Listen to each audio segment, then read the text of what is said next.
तो आज अपन पढ़ते हैं एल्बुगो में अलैंगिक जनन, ए सेक्सुअल रिप्रोडक्शन इन एल्बुगो।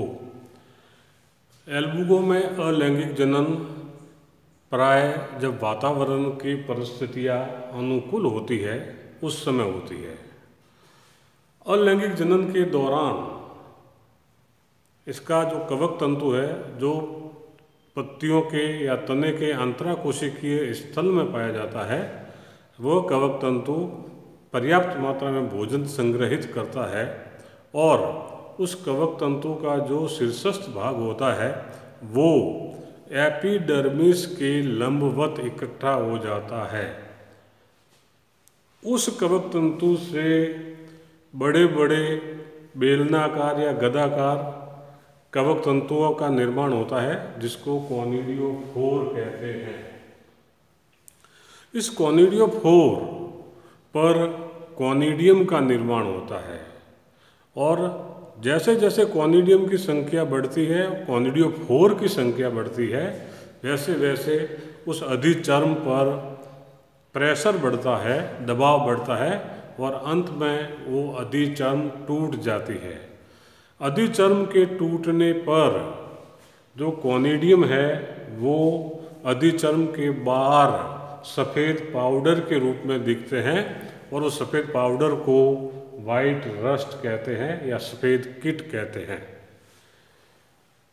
अब अलैंगिक जनन के दौरान जब वातावरण की परिस्थितियां अनुकूल हो तब इसमें कॉनिडियोफोर का निर्माण होता है और ये कॉनिडियोफोर लंबा गदाकार होता है। अब इस कॉनिडियोफोर पर कॉनिडियम का निर्माण होता है। चूँकि एल्बुगो का कवक तंतु सकेंद्रकी होता है, इसलिए इसमें केंद्रक एक स्थान से दूसरे स्थान पर आसानी से गमन कर सकते हैं और बहुत सारे केंद्रक पाए जाते हैं।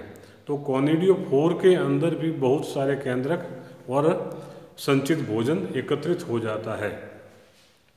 अब इस कॉनिडियोफोर पर कॉनिडियम का निर्माण होता है। तो कॉनिडियम के निर्माण के समय जो कॉनिडियोफोर का शीर्षस्थ भाग है, उस शीर्षस्थ भाग पर ऐसे एक खांच का निर्माण होता है या कंस्ट्रिक्शन का निर्माण होता है और यह खांच परिधि से सेंटर या केंद्र की तरफ वृद्धि करती है और अंत में एक अनुप्रस्थ झिल्ली का निर्माण हो जाता है, जिससे ऊपर गोलाकार संरचना, जिसको मुकुलन या बड कहते हैं, वो शेष कॉनिडियोफोर से पृथक हो जाती है और कॉनिडियोफोर पर एक गोलाकार संरचना के रूप में प्रदर्शित होती है या दिखती है। इस गोलाकार संरचना को कॉनिडियम कहते हैं।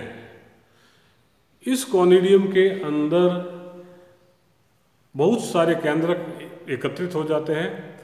प्राय देखा गया है कि 8 केंद्रक इसमें आते हैं, हो सकता 16 भी हो, लेकिन एक से अधिक केंद्रक इस कॉनिडियम के अंदर एकत्रित होते हैं या पाए जाते हैं। अब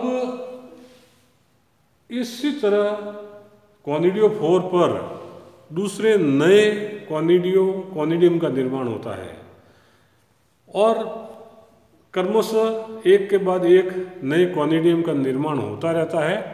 इस तरह से कॉनिडियोफोर पर कॉनिडियम की श्रृंखला बन जाती है। इस श्रृंखला की खास बात यह है कि यह इस श्रृंखला में जो कॉनिडियम का जो वो किस तरह से रहते हैं, तो उसका एक खास क्रम होता है। उस क्रम को तलाभिसारी क्रम कहते हैं। तलाभिसारी क्रम से तात्पर्य यह है कि सबसे ओल्डेस्ट कॉनिडिया सबसे शीर्षस्थ भाग पर होता है और यंगेस्ट कॉनिडिया कॉनिडियोफोर के संपर्क में होता है। तो ये वाला यंग है, सबसे ऊपर वाला ओल्ड है।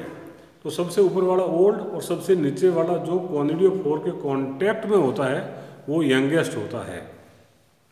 तो ऐसा कॉनिडियम का ऐसा क्रम जिसमें सबसे यंग कॉनिडिया कॉनिडियोफोर के संपर्क में हो और सबसे ओल्ड कॉनिडिया दूरस्थ हो या सबसे ऊपर हो, इस तरह के क्रम को तलाभिसारी क्रम या बेसिपिटल मैनर कहते हैं, बेसिपिटल अरेंजमेंट कहते हैं। अब जो ये दो कॉनिडिया बने हैं या कॉनिडिया की जो श्रृंखला बनी है, इस श्रृंखला में दो कॉनिडिया आपस में एक लस-लसे पदार्थ के द्वारा जुड़े हुए रहते हैं, या यूँ कहिए एक लस-लसे पदार्थ की डिस्क का निर्माण होता है जिसको डिसजंक्टर कहते हैं।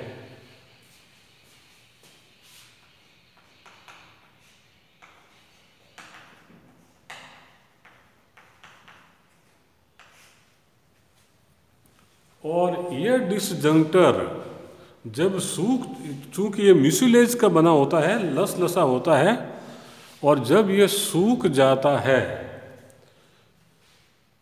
जब ये डिसजंक्टर सूख जाता है तो ये कॉनिडिया के विकिरणन डिस्पर्सल में मदद करता है। ऊपर वाला कॉनिडिया टूटकर जमीन पर या अन्य सतह पर गिर जाता है। तो इस डिसजंक्टर का भी कॉनिडिया के डिस्पर्सल में बहुत बड़ा योगदान होता है। जब तक ये डिसजंक्टर या म्यूसिलेज गीला होता है, नमी उसमें नमी होती है, तब तक ये कॉनिडिया को होल्ड करके रखता है। और जैसे ही ये डिसजंक्टर सूख जाता है, म्यूसिलेज सूख जाता है, तो वो सबसे ऊपर वाला कॉनिडियम की जो श्रृंखला है उससे विलग हो जाता है, पृथक हो जाता है और जमीन पर गिर जाता है। तो जो तलाभिसारी क्रम है, ये तलाभिसारी क्रम कॉनिडिया के डिस्पर्सल में भी काफ़ी मदद करता है, काफ़ी हेल्पफुल होता है। ये जो कॉनिडिया की जो बेसिपिटल मैनर है।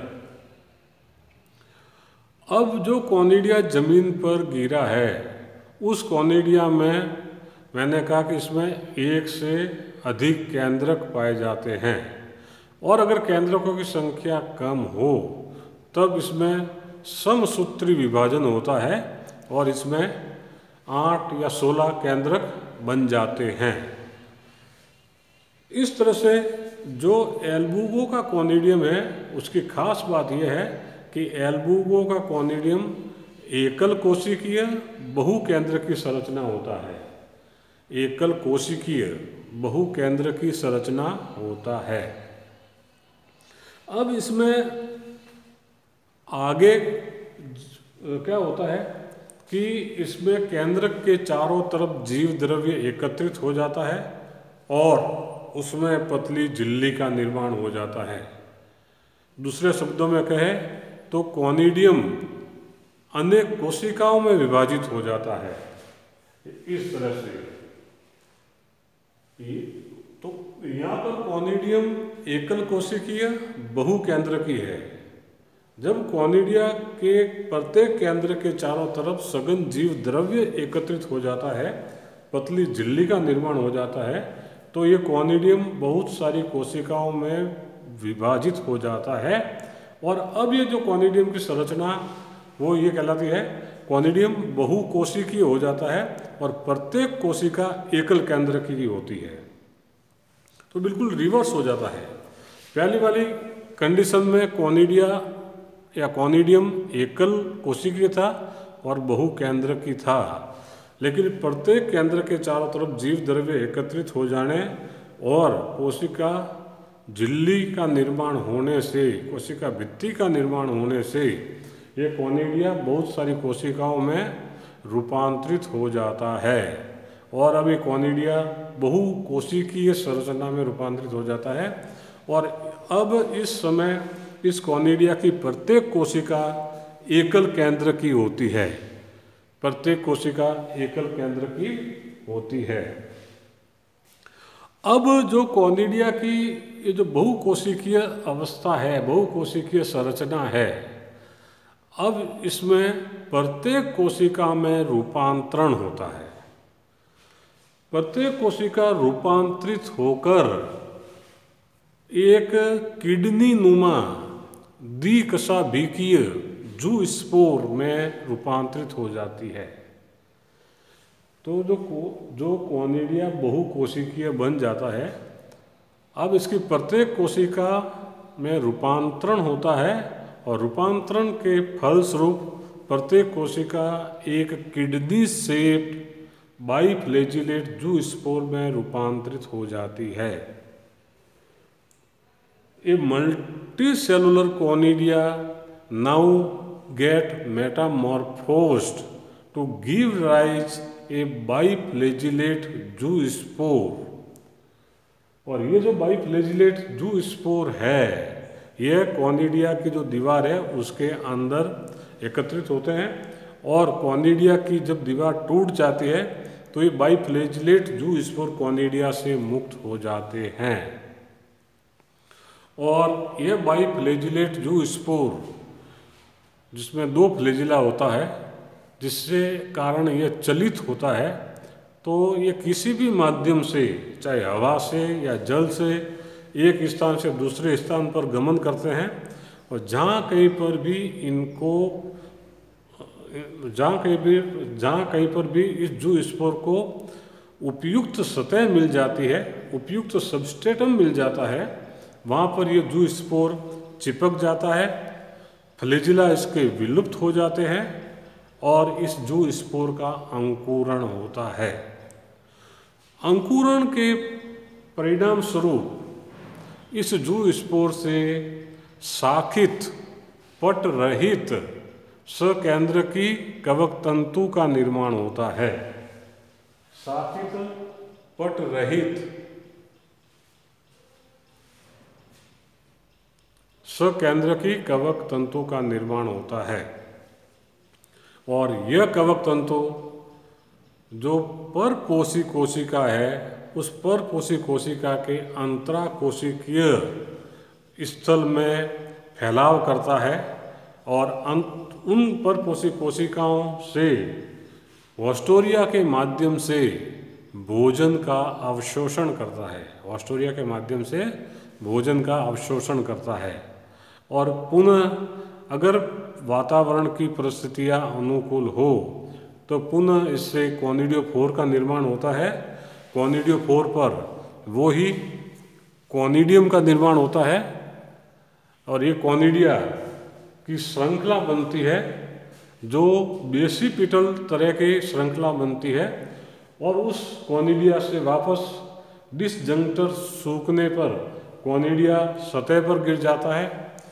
सतह पर गिरने के बाद उस कोनिडिया में बहुकोशिकीय संरचना का निर्माण होता है और प्रत्येक कोशिका में रूपांतरण से एक द्विकशाभिकीय जूस्पोर का निर्माण होता है। और वह जूस्पोर हवा में तैरता हुआ या पानी के माध्यम से या और कई अन्य माध्यम से एक स्थान से दूसरे स्थान पर पहुंचते हैं और उपयुक्त सतह मिलने पर यह जूस्पोर उस सतह से चिपक जाता है, इसके फ्लैजिला विलुप्त हो जाते हैं, जूस्पोर का अंकुरण होता है और इससे पुनः पट रहित सकेंद्रकी शाखित कवक तंतु का निर्माण होता है।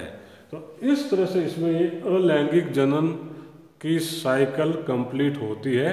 तो इसमें अलैंगिक जनन में कोई भी 2 लिंगों का संयुग्मन नहीं होता है, 2 अलग अलग प्रभेद के गैमेट का इसमें संयुग्मन नहीं होता है।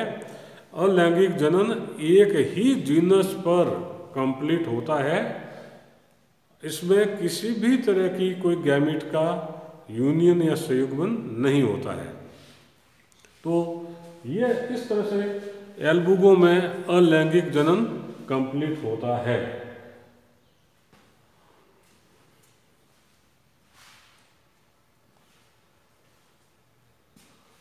अब जो ये ध्यान रखने का ये है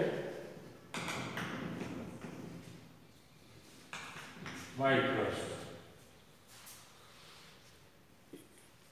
लैंगिक और अलैंगिक जनन में मेन डिफरेंस यही है कि जब वातावरण की परिस्थितियाँ अनुकूल होती है उस समय अलैंगिक जनन होता है। अब जब वातावरण की परिस्थितियाँ प्रतिकूल होने लगती है, फसल पकने वाली होती है, उस समय लैंगिक जनन होता है। जब वातावरण की परिस्थितियाँ प्रतिकूल होती है, भोजन की कमी हो जाती है, ताप या नमी पर्याप्त नहीं रहती है, उस समय लैंगिक जनन होता है। तो अलैंगिक जनन कवकों में प्राय वातावरण की परिस्थितियाँ जब अनुकूल होती है उस समय होता है। तो नेक्स्ट वन पे अपन पढ़ेंगे एल्बुगो में लैंगिक जनन। और जो ये अलैंगिक जनन है ये प्राय इम्पोर्टेंट है और परीक्षा में पूछा जाता है। तो इसको आप अच्छी तरह से कर लेना कि इसमें जो खास बातें क्या है कि इसका जो कॉनिडियम है एकल कोशिकीय बहुकेंद्रकी होता है। कॉनिडियम की श्रृंखला होती है, श्रृंखला का निश्चित क्रम होता है जिसको तलाभी सारी क्रम कहते हैं। तलाभी सारी क्रम में यंगेस्ट कॉनिडिया कॉनिडियोफोर के संपर्क में होता है, ओल्डेस्ट कॉनिडिया दूरस्थ पे होता है। दो कॉनिडिया के बीच में एक डिसजंक्टर या म्यूसिलेज पदार्थ की डिस्क होती है जिसकी सहायता से कॉनिडिया आपस में जुड़े रहते हैं। जब ये डिसजंक्टर सूख जाता है तो ये कॉनिडिया डिस्पर्स हो जाते हैं। तो इस तरह से इसमें अलैंगिक जनन कंप्लीट होता है।